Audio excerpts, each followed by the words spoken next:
Veillée étrangère.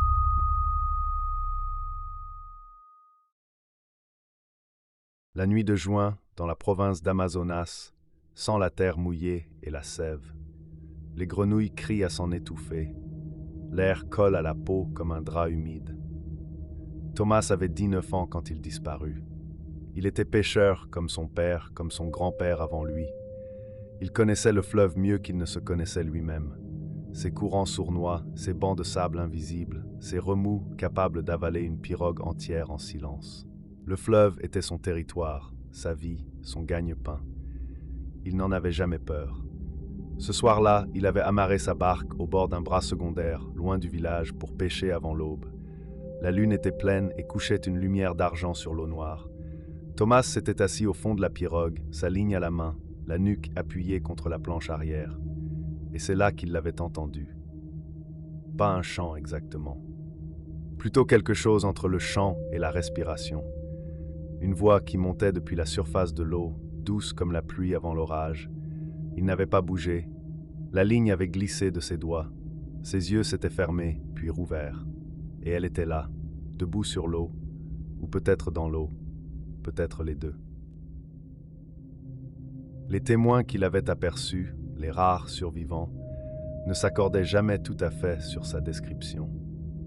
Certains disaient qu'elle était belle au-delà de toute raison humaine, avec des cheveux noirs comme la rivière sans lune, des yeux d'un vert profond, la peau couleur de racines d'acajou. D'autres juraient qu'elle avait des écailles sur les hanches, là où commence la queue de poisson, et que ses doigts se terminaient par de petits barbillons comme ceux des poissons-chats.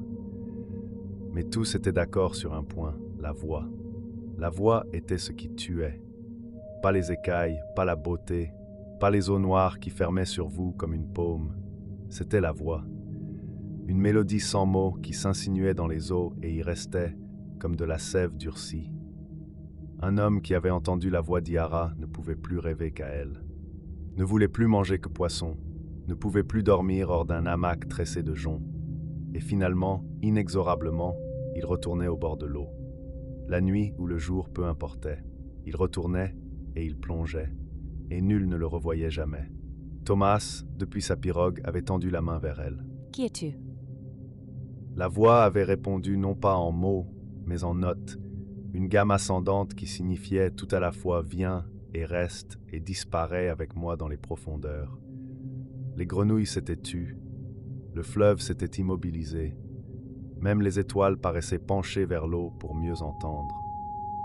Thomas avait enjambé le bord de la pirogue. C'est son oncle qui l'avait retrouvé, 3 jours plus tard, errant dans la forêt à mi-chemin entre le village et le fleuve, les yeux vides, la bouche entr'ouverte sur quelque chose qu'il ne pouvait plus formuler. Il répétait une seule phrase, en boucle, en se balançant comme un enfant. « Elle chante encore. Elle chante encore. Elle... » Il n'avait plus jamais reparlé normalement. Yara. Le mot vient du tupi iji, l'eau, et Ara, dame ou seigneur, la dame des eaux, la mère des eaux, la maîtresse du fleuve. Dans les mythologies tupi et guarani qui ont façonné le Brésil bien avant l'arrivée des Portugais, Yara n'est pas simplement un monstre ou un prédateur. Elle est une entité ambiguë, à la fois gardienne et piège, beauté et péril, mère et dévoreuse. Elle n'est pas mauvaise au sens où les humains entendent ce mot. Elle est simplement ailleurs, d'une autre logique, d'une autre fin. Les premiers écrits des missionnaires jésuites du XVIe siècle signalent déjà des cas d'hommes retrouvés hagards près des cours d'eau, incapables de raconter ce qu'ils avaient vu. Le père Simão de Vasconcelos, en 1663, note dans ses chroniques un cas précis. Un soldat portugais disparu pendant 4 jours dans le bassin du Rio Negro, retrouvé dans un état de béatitude idiote, incapable de reconnaître sa propre femme, mais qui souriait à l'eau comme à une amante. On dut l'attacher pour l'empêcher de retourner au fleuve. Il mourut 3 semaines plus tard, desséché, la bouche ouverte comme s'il attendait encore quelque chose qui ne reviendrait jamais. Les Tupinambas appelaient cela yarse, l'ensorcellement par les eaux.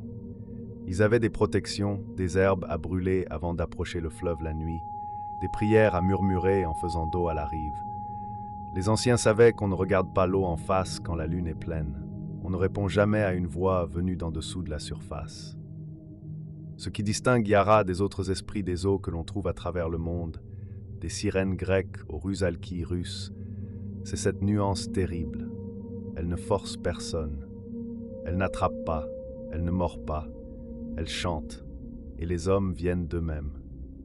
Ils entrent dans l'eau, les yeux ouverts, le sourire aux lèvres. C'est ça, la vraie horreur d'Yara. Ce n'est pas ce qu'elle fait, c'est ce qu'elle révèle. Jamais. Il y a des siècles, dit-on, Yara était une guerrière. Elle s'appelait alors Uyara, la grande dame, et elle était la fille aînée d'un chef de la nation Tupi. Elle surpassait ses frères à la chasse, à la nage, au maniement de l'arc. Son père la craignait autant qu'il l'admirait. Ses frères, eux, ne la craignaient qu'eux. Une nuit, ils vinrent la tuer dans son sommeil. Ils avaient comploté ensemble, les 4 fils du chef, jaloux de la faveur que leur sœur recevait, humiliés de ne jamais la vaincre, à l'épreuve ni à la parole. Ils entrèrent dans sa hutte avec des couteaux de pierre. Mais Uyara était déjà réveillée. Elle les entendit. Elle sentit l'intention avant même le mouvement, comme on sent l'orage avant qu'il arrive par l'odeur de la pluie dans la chaleur. Elle sortit de la hutte en courant, pieds nus sur la terre battue, et courut vers le fleuve. Les frères la rattrapèrent au bord de l'eau. Ils étaient 4. Elle était seule. Ils la frappèrent, ils la jetèrent dans le courant. Elle sombra. Mais le fleuve l'accueillit. Les esprits du Rio la reçurent comme une enfant longtemps attendue. Ils la changèrent, non pas en revenant ni en monstre, mais en quelque chose de plus ancien et de plus vaste. Mi-femme, mi-poisson, toute rivière. Ses cheveux devinrent des algues, ses bras, des nageoires qui voilèrent et se firent mains selon l'humeur. Sa voix se fondit au bruit de l'eau sur les galets et devint, depuis lors, indiscernable de lui. Elle reparut à la surface au 3e mois après les pluies. Son père reconnut quelque chose dans ses yeux, quelque chose de froid et d'éternel qui n'avait jamais été là avant. Il s'agenouilla devant elle, au bord de l'eau, et lui demanda pardon. « Père, je n'entends plus la forêt. Je n'entends que le courant. » Ce furent ses derniers mots en tupi. Après, elle ne parla plus aux humains. Elle leur chantait, et ceux qui répondaient à son chant disparaissaient. Les frères furent retrouvés, 3 nuits après le retour d'Uyara, noyés dans un bras mort du fleuve, sans marque, sans blessure.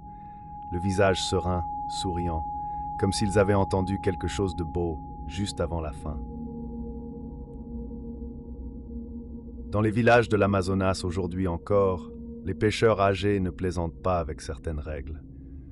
On ne pêche pas seul la nuit des pleines lunes de juin, la saison des crues, quand le fleuve est à son plus haut et que les esprits des eaux sont à leur plus vigoureux.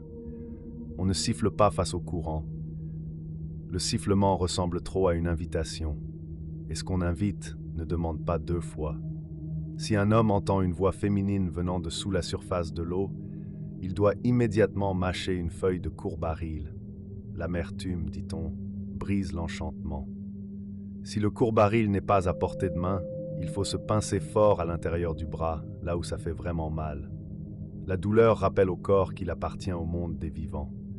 Et si aucun de ces remèdes n'est disponible, il faut courir. Courir sans jamais regarder en arrière. Surtout pas vers l'eau, parce que ce qu'on voit en se retournant n'est pas ce qu'on s'attendait à voir. Yara traverse les siècles sans vieillir parce qu'elle n'appartient pas au temps. Elle appartient au courant, et le courant ne s'arrête jamais.